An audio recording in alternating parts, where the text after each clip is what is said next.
For most young adults, your early to mid-20s is a time where the world is your oyster. Everything is an endless possibility and your future is only what you want to make of it. But for Eng Ki Kiat, his future was put into doubt when he was diagnosed with an enlarged heart. With little to no options available to him, his only chance for survival was through a heart transplant. I realized about my heart problem, or my heart illness, back in 2008 or 2009 when I was doing a health checkup for a job interview. So from the checkup, the doctors found out that my x-ray shows that I have a slightly enlarged heart, and at that point of time, the situation wasn't very serious, so they put me on some medications and whatnot. And fast forward about 1.5 years later, I woke up one day with a very heavy chest. I couldn't breathe. I tried, but I couldn't breathe. So I was immediately rushed to a hospital, but unfortunately that hospital wasn't equipped to treat patients like me with end-stage heart failure, and therefore I was being referred to IJN. So in IJN I was being treated by the doctors, and they told me that it is confirmed I have an end-stage heart failure, and my only option of survival was to wait for a heart transplant. End-stage heart disease is a condition that usually affects those in their 50s and 60s. But what exactly is it? And how could it have affected such a young man? End-stage heart disease is when a condition or patient with heart failure, they are not responding to the conventional treatment that we have. So usually when patients with heart failure, we will give them a combination of medication and also lifestyle changes plus pacemaker. So in this group of patients, if they are not responding to any of this treatment, then we may consider them for advanced heart failure therapy. And the advanced heart failure therapy is something like heart transplant and also a mechanical circulatory support, or what we call left ventricular assist device.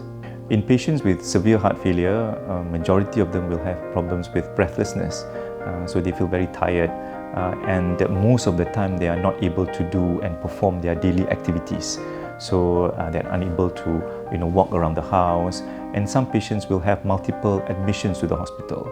So of course these are the limiting factor in terms of the symptoms that they have. Some patients will have a lot of water retention, so they have leg edema, they also have abdominal swelling, and these are the things that majority of the patients will have, especially in the group of patients with end-stage heart failure. Usually, end-stage heart disease happens at the later age because it is due to injury to the heart. For example, somebody with a heart attack or uncontrolled hypertension. So it is not very common for somebody to have it at a very early age, for example, 20 years old. Majority of the time, if they developed it early, then it is probably due to genetic or a congenital disease. So they are born with cardiomyopathy, with heart failure that is not treatable with conventional treatment. So usually a suitable donor comes from a pool where somebody actually died from a brain injury. So for example, somebody who had a brain hemorrhage as a result of a road traffic accident, for example, or somebody who had a stroke. And the ones that we want, or the most suitable donor are the patients who are young, who has no comorbidities. For example, they don't suffer from hypertension, they don't have diabetes, and also they are not on any medications previously. So these are what we call a suitable donor, because we want the heart to be in a good shape and in a good function, without any significant problem when we transplant the patient in.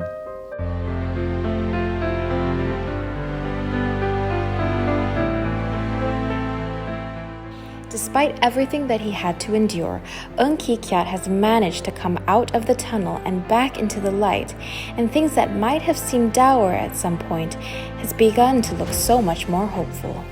I've always been interested in bicycles since I was a kid. I like cycling, and since I already got a second chance in life, I think I should pursue the things I've always wanted to do, and I should give it a try, no matter what it is.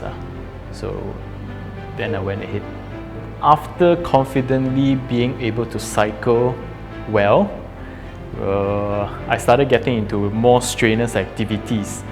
So I think about 3 years after starting cycling, I got into martial arts.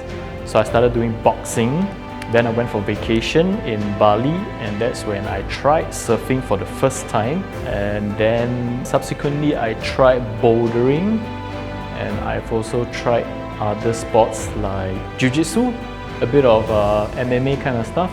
So I'm still doing it on and off, but my main focus right now is boxing, because that's what I love most. I feel like a normal person. I feel like a celebrity right now. I would say I feel very happy. Because of the transplant, I was more daring. I bring up more courage to try things I never get to try. I do things that I never get to do.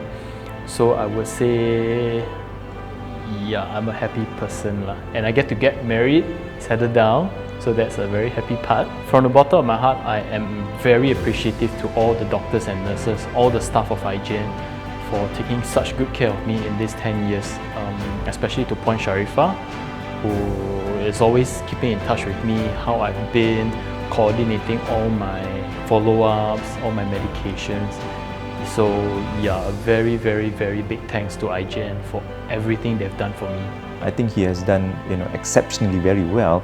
I think 10 years after his cardiac transplant, I think he's doing very well. His heart function is good, and we have just performed a coronary angiogram, and there is no significant blockage in the coronary arteries, which can be associated in patients who had long-term cardiac transplant. His kidney is, is functioning very well, and he's actually in a very, very good state. And I wish him all the best, and I want him to look after himself very well, and we hope for many, many years he will continue to be as healthy as this after his cardiac transplant. Ungki Kiat has managed to live a full life since the dark days of 10 years ago. Thanks to the dedicated and hardworking staff at IJN, Ki Kiat's future is just waiting to be written.